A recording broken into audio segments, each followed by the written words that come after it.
The morning rush at the cafe always had a rhythm of its own. Clattering cups, the hiss of steamed milk, hurried footsteps of office workers craving caffeine before deadlines swallowed them whole.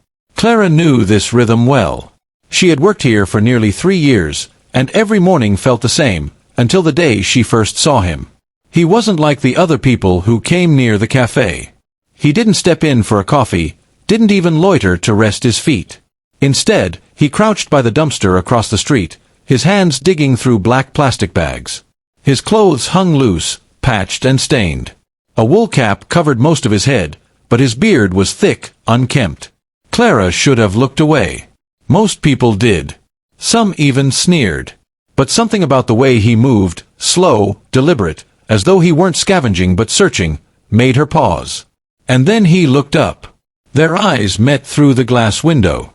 For a split second, Clara forgot the latte she was pouring. His eyes weren't dull like most people would expect from someone who lived on the streets.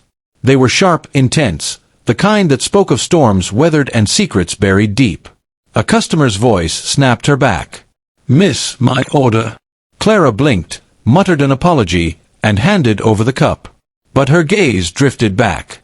The man was still there, holding an old newspaper in his hands as if it were treasure. Something tugged at her heart. Later that day, when the cafe emptied for the mid-morning lull, Clara carried a sandwich out the back door. She hesitated, her heart racing. What if he rejected her? What if he thought she was pitying him? He was there, crouched by the dumpster again, humming softly to himself as he rummaged through cans. "Excuse me," Clara said gently. He turned, startled. His eyes, the same piercing gaze from before, narrowed, assessing her like she was an intruder. "I thought, maybe you'd like this." She held out the sandwich, wrapped neatly in paper. For a moment, silence hung heavy. Then he shook his head. "I don't take charity." Clara frowned. "It's not charity. It's extra. I made too many sandwiches for the display." "Extra for you," he countered. "Not for me." She bit her lip. "Then think of it as me offering a trade. You take this, and maybe, you give me your name." That caught him off guard. A flash of surprise softened his guarded expression. Slowly, he reached out and took the sandwich. His fingers brushed hers, rough, calloused, the hands of a man who had worked hard once. "My name doesn't matter," he muttered. "It matters to me," Clara said firmly. He studied her for a long moment, then sighed. "Ethan." Clara smiled. "Nice to meet you, Ethan. I'm Clara." For the first time, a ghost of a smile tugged at his lips. And just like that, a fragile bridge formed between them. Days turned into weeks. Every morning, Ethan appeared by the dumpster. Every morning, Clara found an excuse to step outside, sometimes with food, sometimes just with words. To her astonishment, Ethan wasn't the broken soul people assumed he was. Their conversations were strange, fascinating. "Why do people throw away books?" he asked one morning, holding up a water-damaged copy of Pride and Prejudice. "Knowledge should be passed down, not discarded." Clara chuckled. "Most people just don't have space for old things." "Then they don't understand value," he replied firmly. "Things, people, aren't disposable." Another day, she found him scribbling notes in the margins of an old economics textbook. "You read this stuff?" Clara asked, peering over his shoulder. "Shouldn't everyone?" he said without looking up. "Money isn't just numbers. It's power, it's choice, it's freedom." She raised a brow. "Sounds like something a professor would say." He smirked faintly. "Or a man who's lost everything." That night, when she replayed his words in her mind, Clara realized something odd. Ethan spoke with the fluency of someone educated, someone who belonged in boardrooms, not back alleys. And yet, there he was, dressed in rags, digging through trash. Clara's friends soon noticed her growing attachment. One evening, as they gathered at her apartment for wine and gossip, the subject inevitably surfaced. "You mean to tell us," sneered Melissa, her longtime friend, "that you've been spending your breaks chatting with a homeless man?" "He has a name," Clara shot back. "Sweetheart," another friend, Jenna, sighed. "We love you, but come on. Guys like that, they're dangerous. Or insane. Or both." He's neither, Clara insisted.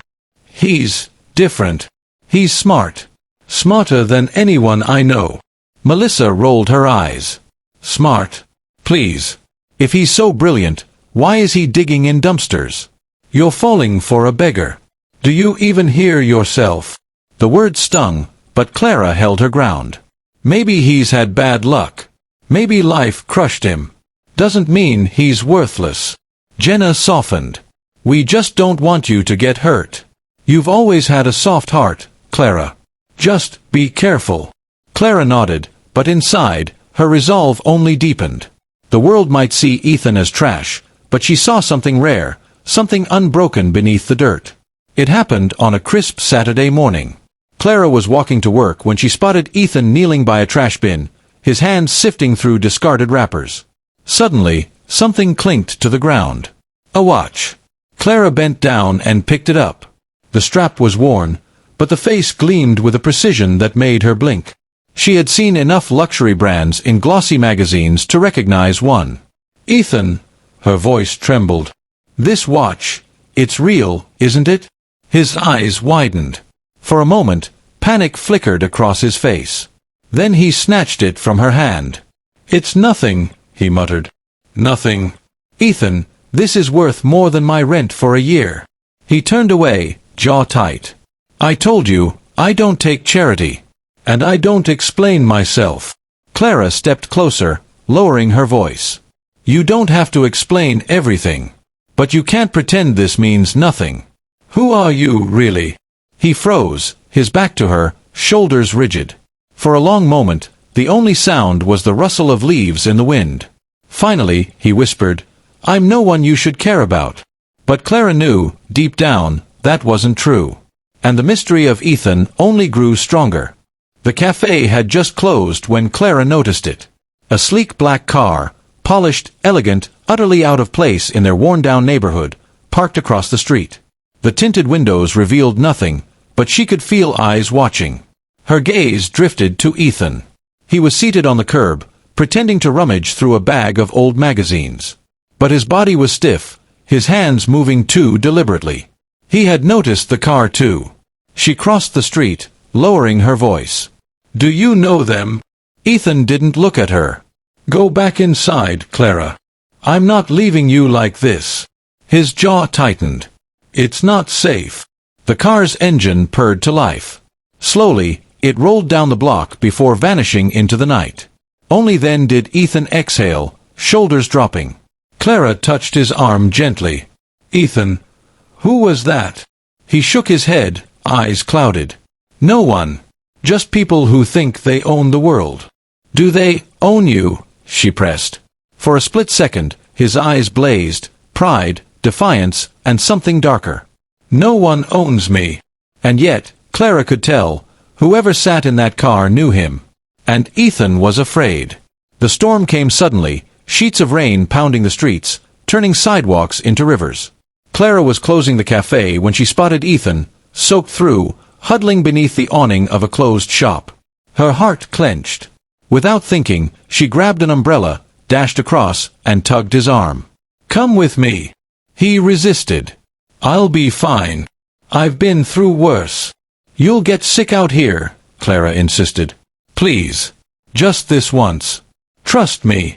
Reluctantly, Ethan followed. Inside her small apartment, he stood awkwardly near the door, dripping water onto the carpet. Clara hurried to fetch towels. You can sit, you know, she said. I don't belong here, he murmured. You belong wherever you're safe. For a long moment, he said nothing. Then he sank into the couch, clutching the towel she handed him. His hands trembled slightly, not from cold, but from something deeper. Clara sat across from him. Ethan, what happened to you? His gaze flickered to the rain-streaked window. I trusted people I shouldn't have. Lost everything. And when you lose everything, you realize how little people actually see you. Clara's chest ached. I see you. His eyes met hers, raw and unguarded. That's what scares me. For the first time, Clara wondered if her heart was in more danger than she realized. The next morning, while Ethan slept on her couch, Clara quietly tidied up. She lifted the blanket to fold it and froze. A folded newspaper clipping slipped out from beneath his jacket. She hesitated, then picked it up. The headline made her blood run cold. Young CEO Ethan Ward expands Ward Enterprises into global markets. There he was, years younger, clean-shaven, dressed in an impeccable suit. The same piercing eyes, unmistakable even without the beard. Clara's hand trembled. He wasn't just some mysterious drifter. He had once been powerful. Ethan stirred, his voice hoarse. "Put that back." She turned, guilty. "Ethan, this is you. You were a CEO." His face darkened. "That man doesn't exist anymore." "Why? What happened?" He stood abruptly, snatching the clipping from her hand. "I told you before, I don't explain myself." "But you can't hide forever," Clara whispered. "Not from me." For a moment, his expression softened, torn between anger and sorrow. "That world destroyed me, Clara. Don't go digging where you don't belong." Yet she knew, whether he liked it or not, the truth was clawing its way out. 2 weeks later, Clara found herself at a charity gala, dragged along by Melissa, who insisted she needed a taste of real life. The hall glittered with chandeliers, polished marble, and laughter that reeked of money. Clara felt painfully out of place, until her eyes locked on a figure across the room. Her breath caught. Ethan. But not the Ethan she knew. This Ethan wore a tailored suit, his beard trimmed, his posture regal. He was surrounded by powerful men, shaking hands, speaking with authority. Clara's glass nearly slipped from her hand. She moved closer, disbelief pounding in her chest. "Ethan," she whispered when she was near enough. His head snapped toward her. Shock flickered across his face, quickly masked by cold detachment. "You shouldn't be here," he said sharply, his voice deeper, commanding. Clara's heart raced. "So it's true. You're not homeless. You're enough." He cut her off, eyes hard. "Leave now, Clara. Forget you ever saw me." Her throat tightened. "After everything we shared. After every word." For a moment, his facade cracked. Pain glimmered in his eyes. But then he turned away, dismissing her like a stranger. And just like that, the man she thought she knew vanished into a world she couldn't touch. The next day, Clara found him back at the dumpster, in his ragged clothes, as if nothing had happened. She marched up to him, fury boiling. "Stop lying to me." He froze, then straightened, his shoulders heavy. "Clara." "No," she snapped. "You can't play both lives. One night you're a beggar, the next you're standing in a ballroom with millionaires. Who are you, Ethan? Tell me the truth." Silence stretched. Finally he sighed, his voice low. "I'm not homeless. I never was. I was testing people. Seeing how the world treats a man with nothing. You were the only one who saw me, not the rags, not the lies. Just me." Her lips trembled. "So why hide?" His eyes hardened. "Because the world I come from is poison. Greed. Betrayal. Everyone wants a piece of you. I needed to know if kindness still existed. And then I met you." Clara's heart pounded. "You should have told me." "Would you have believed me?" he asked quietly. Tears stung her eyes. She didn't know the answer. All she knew was that her heart was tangled in a man who was far more dangerous, and far more extraordinary, than she ever imagined. Clara couldn't sleep. Ethan's revelation replayed in her mind like a broken record. He wasn't homeless. He wasn't even poor. He was a billionaire, a man who had once ruled an empire, now hiding in plain sight. When she met him the next morning by the café, he looked tired, older, as though telling her the truth had cost him more than keeping the secret ever had. "You deserve the whole story," he said at last, his voice quiet. "But it's not one I tell lightly." Clara leaned against the wall, arms folded, waiting. "I built Ward Enterprises from scratch," he began. "I was young, ambitious, reckless. Money poured in faster than I could count it. But power," his jaw tightened. "Power is a curse. My own blood turned against me. Partners betrayed me. Reporters smeared me. Everyone wanted something." He paused, his eyes distant. I lost more than money. I lost myself. So I walked away. Disappeared. Lived as nothing. Because when you're nothing, no one can take anything from you. Clara's chest ached. She reached for his hand. But you're not nothing, Ethan. You never were. He looked at her, eyes glimmering with something fragile. Hope, maybe. You're the only one who's ever said that. The air between them had shifted. No more games, no more lies. For the first time, Ethan spoke to her without masks. Clara, he said one evening as they walked by the river, I need you to know, you've changed me. You showed me kindness when the world gave me none. You saw me, not the rags, not the headlines. Just me. Her heart pounded. Ethan. I shouldn't feel this way, he went on, voice low. My life is complicated, dangerous. But I can't deny it anymore. I've fallen in love with you. The world seemed to still. The rush of the river, the glow of the city lights, all faded as Clara stared at him, her breath caught in her throat. I don't care about the money, the lies, the secrets, she whispered. I care about the man who reads old books in the alley. The man who treasures kindness. The man standing right here. Ethan's hand cupped her cheek, tentative, almost trembling. When his lips met hers, it wasn't the kiss of a billionaire. It was the kiss of a man who had been starved of love, finally finding it again. But neither of them saw the pair of eyes watching from the shadows. Her name was Vanessa Sterling. Heiress. Socialite. Once Ethan's fiancée, until he vanished without explanation. And she was furious. When Ethan reappeared at that gala weeks earlier, Vanessa's heart had lit with rage. He thought he could walk away from her, from their carefully arranged empire of power. He thought he could play beggar, fall in love with a café girl, and not face consequences. Not while she was alive. Vanessa's voice dripped with venom when she spoke to her assistant. Find everything you can about her. The girl. Clara. Where she lives, where she works. If Ethan thinks he can replace me with some nobody, he's mistaken. By the next day, Clara noticed a black car outside her apartment. By the third day, she began receiving strange calls, silence on the other end. By the fourth day, a note appeared on her doorstep. He belongs to me. Walk away, or you'll regret it. Clara showed the note to Ethan, her hands shaking. Ethan, what is this? Who's doing this? His face darkened the moment he read it. Vanessa. Who is she? Clara demanded. He exhaled sharply. A mistake from my past. We were engaged once. It was more business than love. When I walked away, I didn't just leave the company. I left her. And she doesn't forgive easily. Clara's chest tightened. So now she's after me? I won't let her touch you, Ethan vowed, his voice hard. She can come for me, but not you. But that night, as Clara tried to sleep, her phone buzzed. Another message. Last warning.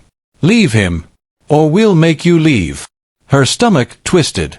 The weight of Ethan's world was pressing down on her now, and it was heavier than she ever imagined. It happened on a Tuesday evening. Clara left the cafe late, the streets unusually quiet. She clutched her coat tighter, sensing eyes on her. Clara, a voice called softly. She turned, too late. A hand clamped over her mouth, the sharp sting of chemicals flooding her senses. Darkness swallowed her whole. When she woke, her wrists were bound, her head pounding. The room was dim, the air reeking of perfume and power. And in the shadows stood Vanessa Sterling, dressed in silk, her smile like a blade. Welcome, darling, Vanessa purred. I warned you, didn't I? But you didn't listen. You actually thought you could have him. Ethan Ward. My Ethan. Clara's voice shook. He's not yours. He never was. Vanessa's eyes glittered with fury. You're nothing. A cafe girl. Do you really think he'll choose you over everything I can give him? Clara lifted her chin, despite the fear clawing at her. He already has. Vanessa's smile faltered. Rage burned in her eyes. We'll see about that. And somewhere in the city, Ethan realized Clara was gone. He would burn the world to find her. Ethan's chest tightened as soon as Clara failed to answer her phone. His instincts screamed, Vanessa. By the time he reached her empty apartment, panic consumed him. Her bag was still there. Her phone lay on the floor. She hadn't left willingly. Vanessa, he growled. His past had caught Clara in its claws. He mobilized connections he hadn't touched in years. Men in suits, drivers, private security, all still loyal, waiting for the day Ethan Ward re-emerged. With money and influence, doors opened fast. By midnight, he had her location. An abandoned mansion on the outskirts of town. When Ethan arrived, the place loomed like a fortress. Rain lashed the gates as his men moved silently, cutting locks and disabling alarms. But Ethan didn't wait. He stormed through the halls, calling Clara's name. Her muffled cry answered him. He burst into a lavish room, chandeliers dusty from disuse. Clara sat tied to a chair, Vanessa circling her like a vulture. "Ethan," Vanessa purred, turning. "You came. Just like I knew you would." His eyes burned. "Let her go, Vanessa." "She doesn't belong in your world," Vanessa snapped. "I do.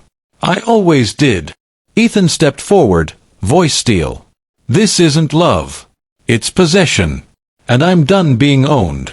Vanessa raised a hand as if to slap Clara, but Ethan's men swarmed in, disarming her guards. In the chaos, he cut Clara free and pulled her into his arms. Her voice was hoarse. "I knew you'd come. Always," he whispered. For the first time, Vanessa saw it, the fire in Ethan's eyes, the devotion she could never buy. And she realized she had already lost.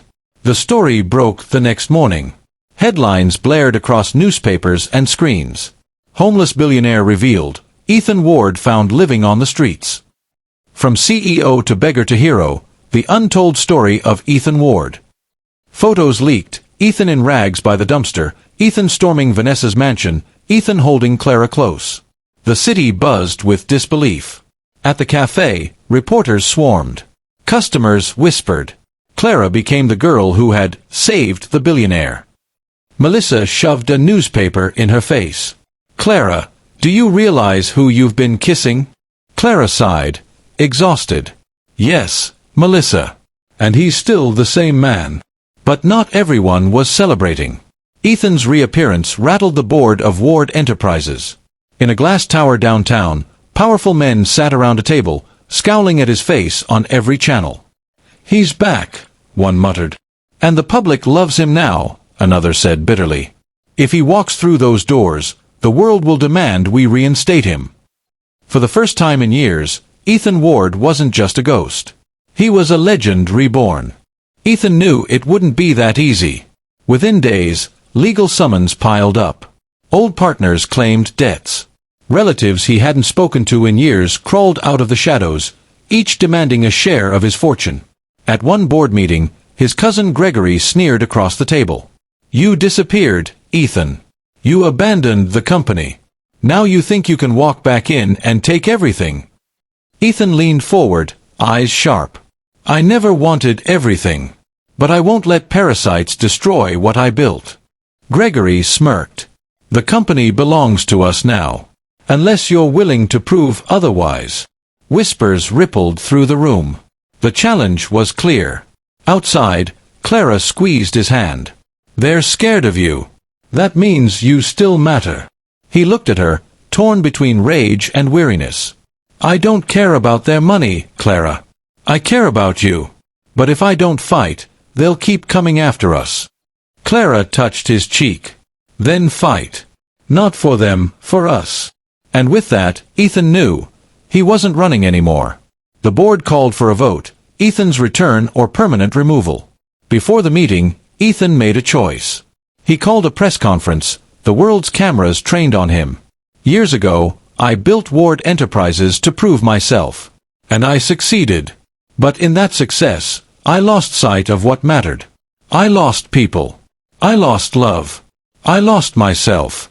When I vanished, the world thought I was broken. But living with nothing showed me the truth. Money means nothing without integrity. Without love." He paused, glancing at Clara in the crowd. "So today, I make this clear. I don't want billions. I don't want the empire. I choose her. I choose love over wealth. If that means losing everything, so be it. Gasps erupted. The board rejoiced, certain they had won. Gregory smirked in triumph. But then the world reacted. Reporters called it the speech of the century. Social media exploded with hashtags. Hashtag #RealBillionaire, hashtag #LoveOverGold, hashtag Ethan Ward. Suddenly, Ward Enterprises wasn't a corrupt empire. It was the company led by the man who walked away from billions for love. The board's phones rang off the hook. Investors demanded Ethan's reinstatement. The people had spoken. 1 week later, Ethan stood at the head of the boardroom once more, not because he fought for power, but because the world forced it back into his hands. The board voted unanimously. Ethan Ward was CEO again. But when reporters crowded him afterward, asking what he planned to do, he only smiled and pulled Clara onto the stage. "This company will grow," he said. "But not on greed. On compassion. On building a future where no one is disposable, because I've lived that life. And because one woman reminded me that every person matters." The crowd erupted in cheers. Clara's cheeks flushed, tears brimming. Later, when they slipped away from the cameras, she whispered, "You didn't have to give it all up for me." He kissed her forehead. "I would've. But you gave me something worth more than billions, myself. The world just gave us the rest back." As they walked hand in hand, the city buzzing with their story, Clara realized the truth. He had fallen in love with her when he had nothing. She had fallen in love with him when she thought he had nothing. And together they had everything. And so the tale of the homeless billionaire didn't just end with wealth or fame. It ended with a love that broke the internet and built a legacy no one could erase. The end.